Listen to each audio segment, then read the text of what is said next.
Currently तो नहीं।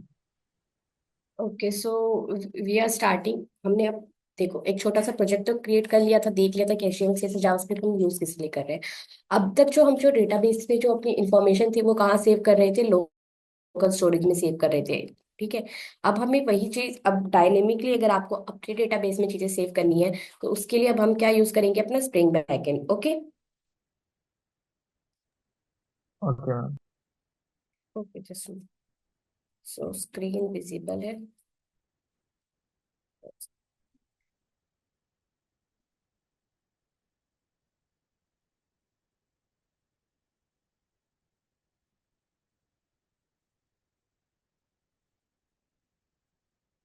तो आज का जो हमारा टॉपिक रहेगा उसमें हम अपने स्प्रिंग का आर्किटेक्चर देखेंगे कि जो स्प्रिंग है वो जावा में कैसे वर्क करता है। ओके।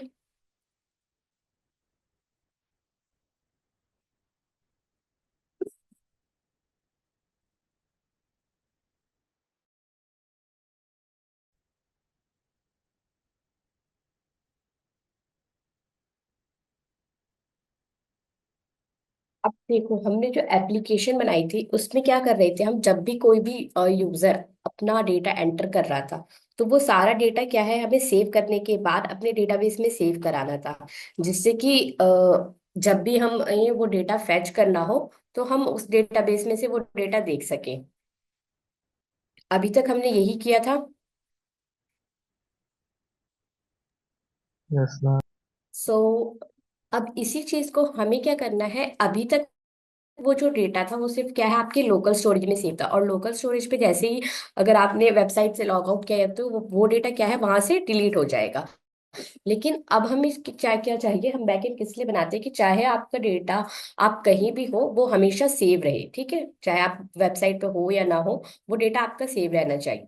तो इसलिए हम यूज करते हैं अपना बैकएंड। अब जो भी कोड हम जो भी हम वेबसाइट के अंदर अपनी इंफॉर्मेशन यूज करने वाला है उन सबको क्या है अपने बैकएंड में सेव कराएंगे।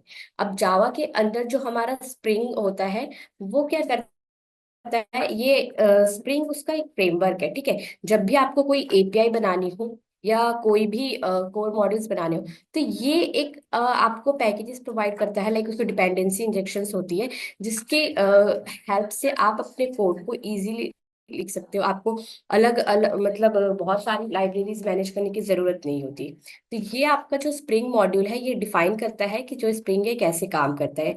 तो मेन जब हम बात करते हैं सबसे पहले आता है हमारा स्प्रिंग कोर। ठीक है। अब कोर के स्प्रिंग कोर के अंदर आपके चार एलिमेंट्स होते हैं। अब इनको समझो कि जो मेन कोर है ये क्या डिफाइन करता है कि आपका जो प्रोजेक्ट का वर्क है, जितनी भी आपके प्रोजेक्ट के अंदर फाइल्स होंगी वो किस तरह से काम करने वाली है, लेकिन उनको कौन मैनेज करे। ठीक है। तो ये कोर जो है मेन बेसिक फाउंडेशन होती है आपके बैकएंड फाइल की। ठीक है। सो लेट मी एक सेकेंड में आपको अपना फाइल का स्ट्रक्चर ओपन करके दिखाती हूँ जो हम स्प्रिंग के अंदर यूज करते हैं। ठीक है। So that will more clear to you.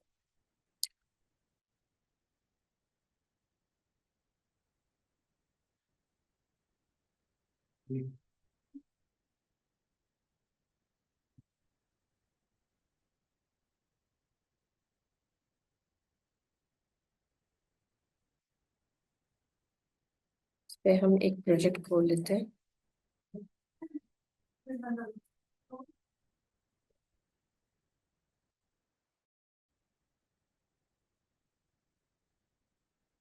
अब ये देखो जब भी हम अपने स्प्रिंग एप्लीकेशन जावा के अंदर बनाते हैं तो उसमें क्या है, जो आपका फाइल स्ट्रक्चर रहता है उसके अंदर जो है आपके देखो जावा के अंदर ये चार हम फाइल्स बनाते हैं, which is controller, entity, repository और सर्विसेज। अब इन सब ये सारे फोल्डर्स कितने हैं आपके एक पैकेज के अंदर है। ठीक है। जिसमें हमारा पैकेज इंपोर्ट है। अब इस पैकेज के अंदर ठीक यहाँ पे आपकी एक एक्सएमएल फाइल बन रही होगी। This is pom dot XML. ये क्या करता है, अब यहाँ पे देखो आपको कि हमने डिफरेंट बहुत सारे डिपेंडेंसीज ले रखी है, like Spring framework, boot, dev tools, MySQL. हम एक साथ अलग अलग एप्लीकेशंस यूज कर रहे हैं और उन सब एप्लीकेशंस को क्या है एक जगह पे कनेक्ट कर रहे हैं। तो स्प्रिंग फ्रेमवर्क आपको ये मॉडलिटी प्रोवाइड करता है कि आप जो डिफरेंट लाइब्रेरीज के साथ काम कर रहे हैं हो उनको इजीली मैनेज कर पाओ। ठीक है। अब आते हैं अपने बीन्स की तरफ। तो जो बीन्स होता है वो बेसिकली क्या करता है, अब यहाँ पे आपको टास्क डिवाइड करना है। ठीक है, ये तो आपका मैनेजर था जो कि स्ट्रक्चर को संभाल रहा है। बीन्स जो होते हैं वो डिफरेंट फाइल स्ट्रक्चर्स में आपके टास्क को डिवाइड करके रखता है कि आपको कौन से जैसे कि हम अपनी डिपेंडेंसीज बनाते हैं बैकएंड के अंदर, उसके अंदर कुछ अलग से सर्विसेज भी कॉल करते हैं, अपने मेथड्स कॉल करते हैं। तो ये सारे क्या है, आपके डिफरेंट टास्क है। ओके। नाउ अब बात करते हैं हम स्पेल की। तो जब हम स्पेल यूज कर रहे हैं तो हम है कि different type of technologies use कर रहे हैं एक जावा बैकएंड फ्रेमवर्क के अंदर। तो हर किसी का जो नेटिव लैंग्वेज है, लाइक उनकी जो नेटिव कमांड है वो तो अलग लैंग्वेज में लिखी हुई है, और हम सिर्फ सिंपल एक लैंग्वेज यूज करके चाह रहे हैं कि हमारा जो है प्रोजेक्ट है सिर्फ जावा के अंदर हम बैकएंड कर रहे हैं। तो हमारा जावा ही प्रोग्रामिंग, हम एक ही लैंग्वेज यूज कर रहे हैं और उस लैंग्वेज को यूज करके हमारा जो सिस्टम है वो सारी लैंग्वेज बात समझना चाहिए। चाहे अगर हम माई की बात करते हैं तो वो अलग क्यूरी लैंग्वेज यूज करता है। यही पे अगर हम अपनी एप्लीकेशन फ्रंट एंड से कनेक्ट करते हैं तो that will be a different programming language. ठीक है, तो वो सब कुछ एक साथ कैसे कनेक्टिविटी हो, तो वो स्पेल की रिस्पॉन्सिबिलिटी होती है। अब उसके बाद आते हैं हम डेटा एक्सेस इंटीग्रेशन लेयर की। अब डेटा एक्सेस इंटीग्रेशन लेयर्स कौन सी होती हैं आपकी, यहाँ पे ये आपको डिफरेंट मैपिंग टूल्स प्रोवाइड करता है जब आपको अपनी बैकएंड एप्लीकेशन को अपने डेटाबेस से कनेक्ट करनी हो। ठीक है, ये जो स्प्रिंग कोर मॉड्यूल था ये आपके बैकएंड फाइल का स्ट्रक्चर था कि that will be define how you make your file in your spring. And उसके बाद हम कहते हैं डेटा एसेस इंटीग्रेशन लेयर्स होती है जो कि आपको आपकी बैकएंड एप्लीकेशंस को आपके डेटाबेस से कनेक्ट करने में हेल्प करती है। तो ये JPA, ORM, these are the different libraries जो मिडलवेयर का काम करती हैं आपके एप्लीकेशन और बैकएंड आपके डेटाबेस और बैकएंड एप्लीकेशन को कनेक्ट करने के लिए। ठीक है। अब उसके बाद आता है हमारा वेब। वेब में सर्वलेट में होता है आपका बैकएंड कनेक्ट हो गया डेटाबेस से, now you have to be communicate your front end. So ये वाला जो मॉड्यूल होता है इसके अंदर हम क्या करते हैं, अपने फ्रंट एंड को कनेक्ट करते हैं अपनी एप्लीकेशन से। उसके बाद आपका जो लास्ट पार्ट बनता है टेस्टिंग का। तो टेस्टिंग के लिए we will build different like JUnit testing, और ये देखते हो आप टेस्ट वाला फोल्डर, इसके अंदर जो है आपको अपनी कोड के लॉजिक को जो भी टेस्ट इंटीग्रेशन कोड लिखना हो हम वो यूज करते हैं। ठीक है।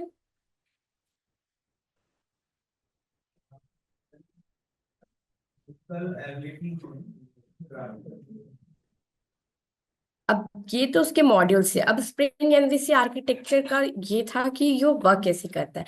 तो सपोज जब भी यूजर के पास क्या है, उसको जो भी पेज विजिबल हो रहा है जो हमारा यूजर, वहां पे क्लाइंट ने जैसे ही सेव बटन पे हम क्लिक कर रहे थे तो वो क्या है, सेव करके सर्वर पे रिक्वेस्ट भेज रहा है कि आपको क्या है ये डेटा जो है अपने डेटाबेस में सेव करना है। तो जैसे ही वो रिक्वेस्ट हमारे सर्वर के पास गई तो वो रिक्वेस्ट डायरेक्टली आपको रिस्पॉन्स नहीं देती। वो रिक्वेस्ट को हैंडल करने के लिए सबसे पहले वहां पे एक कंट्रोलर होता है। वो कंट्रोलर क्या है, आपकी रिक्वेस्ट को पहले वो मैप करेगा कि वो रिक्वेस्ट किस क्यूरी के रिलेटेड आई है। ठीक है, जैसे कि सपोज करो कि अगर आप बैंक यहाँ पे बात कर रहे हैं किसी कंपनी के वर्किंग मॉडल के अंदर, तो वहां पे क्या है, मैनेजर जो होता है वो टीम लीडर्स को टास्क असाइन करता है, और जो टीम लीडर्स होते हैं वो अपने टीम के अंदर जितने भी मेंबर्स होते हैं उनसे काम अपना करवाते हैं। तो जो फ्रंट कंट्रोलर होता है आपका, वो समझो एज ए मैनेजर जो कि ये डिसाइड करता है कि मुझे ये रिक्वेस्ट किस को भेजनी है। ठीक है, वहां पे डिफरेंट टाइप ऑफ कंट्रोलर है। तो फ्रंट कंट्रोलर के पास जैसे ही रिक्वेस्ट आएगी वो उस रिक्वेस्ट को क्या है आगे अपने कंट्रोलर को भेजेगा, जो भी उसके बिजनेस मॉडल से, ठीक है, जो जो रिक्वेस्ट उसके बिजनेस मॉडल से मैच कर रही होगी। अब रिक्वेस्ट किसके पास गई, कंट्रोलर। अब कंट्रोलर क्या, डायरेक्ट वो कंट्रोलर जाके वो डायरेक्ट काम किसको देगा, जिसने उसको अपने मैनेजर को। तो फिर वो रिस्पॉन्स क्या है, उसने फ्रंट कंट्रोलर को दिया। अब फ्रंट कंट्रोलर के पास रिस्पॉन्स आ गया, उसने जिस रिस्पॉन्स में जो यूजर ने रिस्पॉन्स मांगा था वो आया, लेकिन वो क्या है अभी सिर्फ टेक्स्ट जेएसएल फॉर्मेट में। मतलब जैसे कि हम देख रहे थे कि जो हमारा डेटा था वो कहाँ पे से कैसा सेव हो रहा था, जेएसएल फॉर्मेट में। हम यूजर को वो डेटा तो नहीं दिखा सकते तो वो ना दिखा के हम क्या करते हैं, फ्रंट कंट्रोलर फिर उस रिस्पॉन्स को भेजता है आपके दूसरे टेम्पलेट के मॉडल पे जो हमारी फ्रंट एंड साइड में लिखी होती है, ठीक है।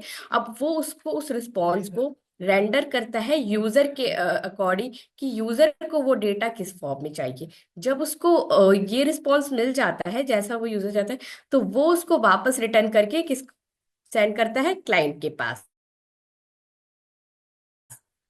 तो ये आर्किटेक्चर क्लियर है। तो मेनली जो आपका मॉडल व्यू कंट्रोलर आर्किटेक्चर होता है, उसमें क्या होता है, आपकी तीन फाइल होती है मॉडल, जिसके अंदर आप अपना स्कीमा डिफाइन करते हो कि आपके डेटाबेस में कौन कौन से एलिमेंट्स होने वाले हैं, ठीक है। कंट्रोलर के अंदर आप लॉजिक लिखने वाले हो कि वो क्या फंक्शन वर्क करेगा, ठीक है, उसके अंदर आपकी जो एपीआई कैसे चलेगी। और जो व्यू है फाइनली जो रिस्पॉन्स लेके आएगा, वो किसके अंदर आएगा, हमारा व्यू में, ठीक है। तो वो आपकी मेन एप्लीकेशन होती है। So, suppose come to this। सो ये वाला अगर आप एग्जांपल देखो तो इसमें देखो, एक कंट्रोलर फाइल बनाई है हमने, एक एंटिटी है, और दूसरा आपका क्या है, रेपोजिटरीज। तो ये रेपोजिटरीज क्या होती है, ये बेसिकली आपको अलग से सर्विसेज जो गेट उस मेथड्स है उनके लिए अलग से मेथड बना के सिर्फ आप इसको इंजेक्ट करते हो, और वो आपकी जो डेटाबेस कनेक्शन है ये सारा कुछ हैंडल कर लेता है कि कॉन्फ़िगरेशन कैसे वर्क मतलब यूज हो रही है। आपको पूरी कॉन्फ़िगरेशन करने की जरूरत नहीं पड़ती।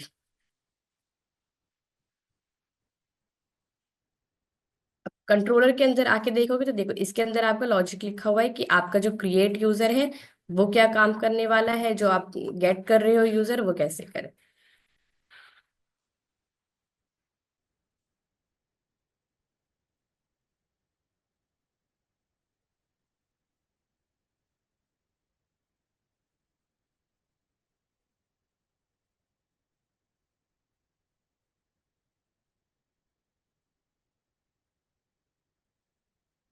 ठीक है, तो जो फ्रंट कंट्रोलर तो स्प्रिंग एमवीसी के जो मेन कंपोनेंट होते हैं वो यही थे, dispatcher servlet, handler mapping, controller, model and view resolver. तो जो फ्रंट कंट्रोलर हमने डिफाइन किया था उसको स्प्रिंग के टर्म्स में क्या बोलते हैं हम, डिस्पैचर सर्वलेट, जो कि हैंडल क्या करता है, आपकी सारी इनकमिंग रिक्वेस्ट को। उसके बाद जो आपका हैंडल मैपिंग होता है, जो मेन कंट्रोलर वो मैप करके देता है आपकी इनकमिंग रिक्वेस्ट को अप्रोप्रिएट कंट्रोलर से, ठीक है। अब जो रिक्वेस्ट आई वो किसके पास गई, जो मेन रिक्वेस्ट थी जो उसके कंट्रोलर से मैच हुई उसको हमने भेज दिया कंट्रोलर के पास। उसके बाद जो मॉडल एंड व्यू होता है वो क्या करता है, आपका जो भी डेटा और फॉर्मेशन है वो उसके पास। उसके बाद जो होती है आपकी एक व्यू रिजॉल्वर, जिसके अंदर हम अपना एक्चुअल व्यू जो होगा आपके डेटाबेस का प्रेजेंटेबल फॉर्म में, चाहे डेटाबेस में वो किसी भी फॉर्म में सेव हो, वो हम यूज करते हैं इसके व्यू रिजॉल्वर डिपेंडेंसीज के अंदर। सो पीयूषी क्लियर है।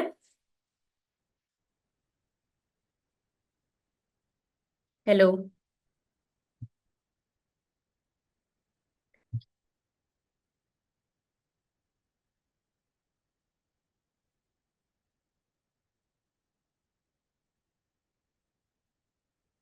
तो is it clear Piyush? So now let's see that जो स्प्रिंग टूल्स है इसको हम अपने जावा के अंदर इंपोर्ट कर सकते हैं। तो सबसे पहले आपको खोलनी है अपनी अपने ब्राउजर पे आके spring.io।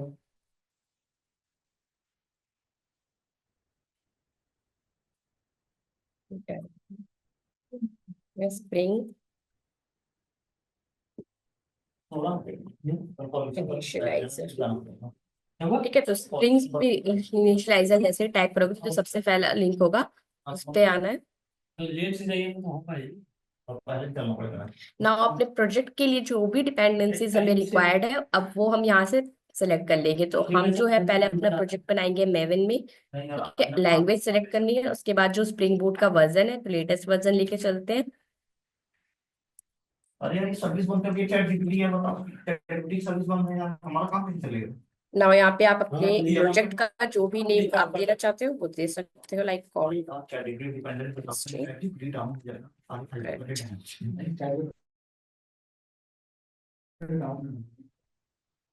मैं भी डाउन हो गया। हाँ नहीं चल रहा है, टूटा कहाँ गया, हम चेक कर रहे हैं।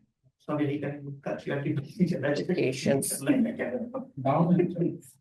ये ठीक है, उसके बाद जो भी आप हम पैकेजिंग के अंदर इंस्टॉल करेंगे, उसके बाद जावा का जो भी जेडीके आपने इंस्टॉल कर रखा होगा अपने सिस्टम में वो चूज करना है। देन उसके बाद ये जो डिपेंडेंसीज वाला फोल्डर है, इसके अंदर आके आपको अपनी डिपेंडेंसीज ऐड करनी है। तो मेनली 4 डिपेंडेंसीज रिक्वायर होती है, that is spring web two handle the front end services, जो भी है। ये भी उसके बाद हो गया आपका जेपी स्प्रिंग डेटा, जो कि आपका मिडलवेयर है डेटाबेस और बैकएंड एप्लीकेशन करने के लिए। इसके बाद आ गया आपका स्प्रिंग बूट डेव टूल्स, आपके एप्लीकेशंस को स्टार्ट करने के लिए। स्टार्ट हाँ ऐसे थोड़ी होता है। हाँ चलो आज इन चैट जीपीटी का फिर डायरेक्ट चैट जीपीटी डाउनलोड। और एक हो गया आपका माई सीक्वल ड्राइवर। ये 4 डिपेंडेंसीज रिक्वायर होती है आपके एक बैकएंड एप्लीकेशन के लिए। उसके बाद आपको जनरेट पे क्लिक करना है, तो ये आपका जो जिप फाइल है वो डाउनलोड हो जाएगी। अब आप इस अपनी जिप फाइल को अपनी इंटेलिजेंट या जो भी आईडी आप यूज कर रहे हो उसके अंदर खोल सकते हैं इसको। बस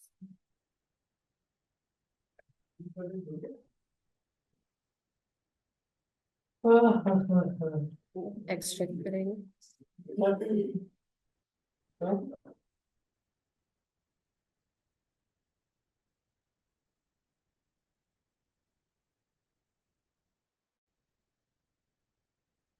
अब इस फाइल को हम खोलेंगे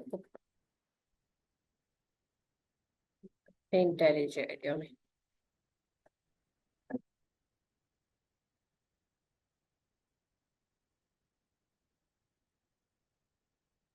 तो अब यहाँ पे देखो, सोर्स के अंदर आपकी 2 फाइल्स बन के आती है। एक है आपकी जावा, जिसके अंदर आप जो भी अपना बैकएंड का कोड है वो लिखते हो। दूसरा होता है आपका रिसोर्सेज, कि अगर आपको अपना फ्रंट एंड लाइक अपनी इसी के अंदर डिजाइन करना है, तो वो रिसोर्सेज आप एक्सटर्नल फाइल्स जो भी यूज कर रहे हो डिजाइनिंग के लिए, वो सब हम किस में डालते हैं, अपने रिसोर्सेज वाले फोल्डर में।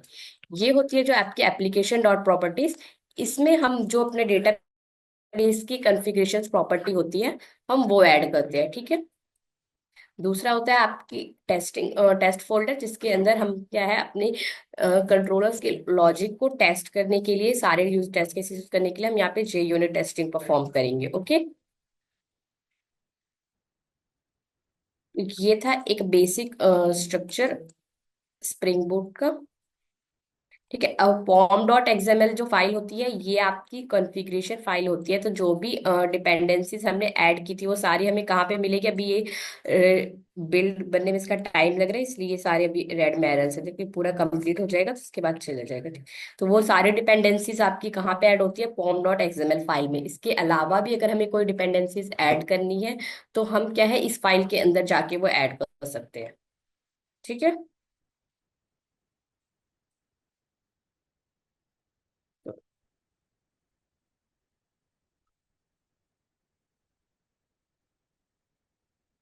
अपडेट में भी टाइम चल रहा है।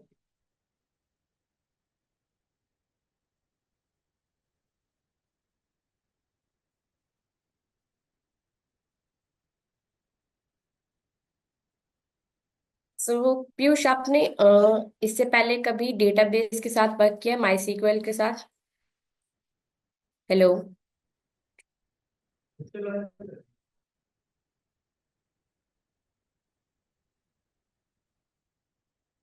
Hello Piyush, my voice is Audible?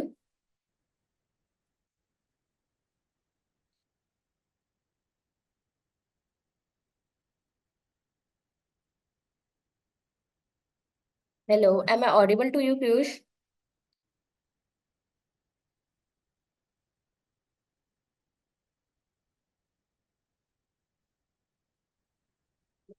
Okay, so before starting this Spring backend, we are saying that MySQL of a introduction, like what are the basic commands we have to know, that how we are using in the CRUD applications. Okay, so basically DDL and DML commands we are seeing. So for that, we are going to install the MySQL in our system. So go to the browser and type MySQL.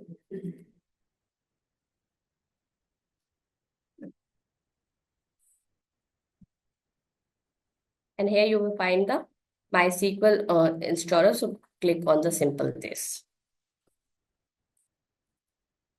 Now you have to be select the your bit of according to your operating system of whichever file you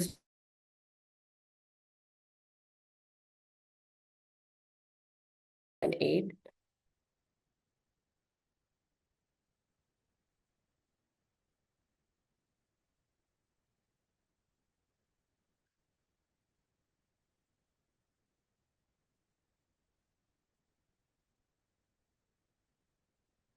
Understand, thanks.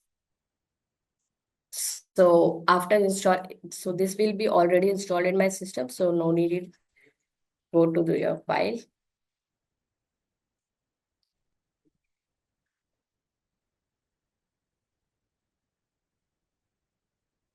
Okay so download वाली जो folders में उसमें आपकी file install होगी। यहाँ पे type करेंगे MSI installer.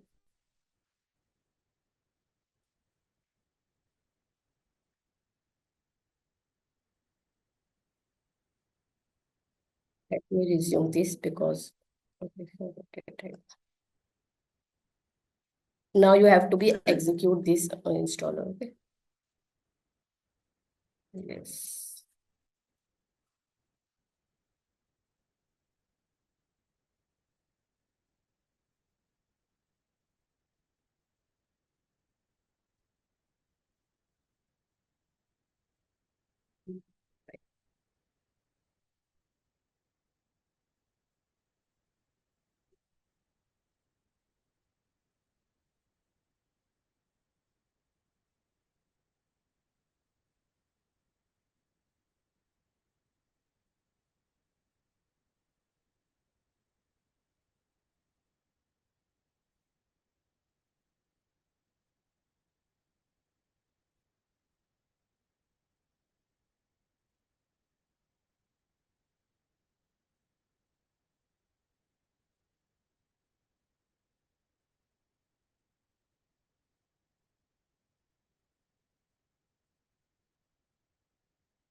Install नहीं करना इस इसको एग्जीक्यूट करने के बाद सिंपल से आपके फाइल के अंदर माई सीक्वल कॉन्फ़िगरेटर नाम की ये ऐप जनरेट होकर आपको उसको ओपन करना है और उसके बाद आपको अपना कॉन्फ़िगरेशन कंप्लीट करना है।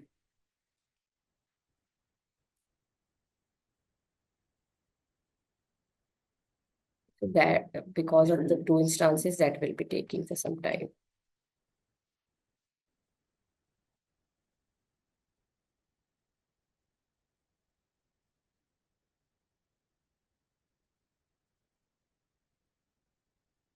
Okay, जब तक ये डाउनलोड हो रहा है so do you know the difference between the MySQL and the SQL?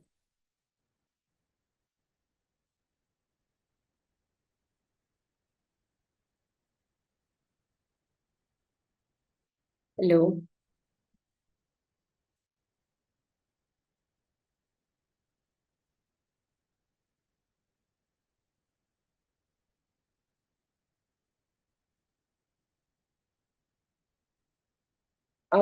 If you are not talking, so I think the today's lecture is enough for the Spring architecture. In the next lecture, we will see the MySQL configuration, how to install in the MySQL system and see the some basic commands. Okay, so let's end this session.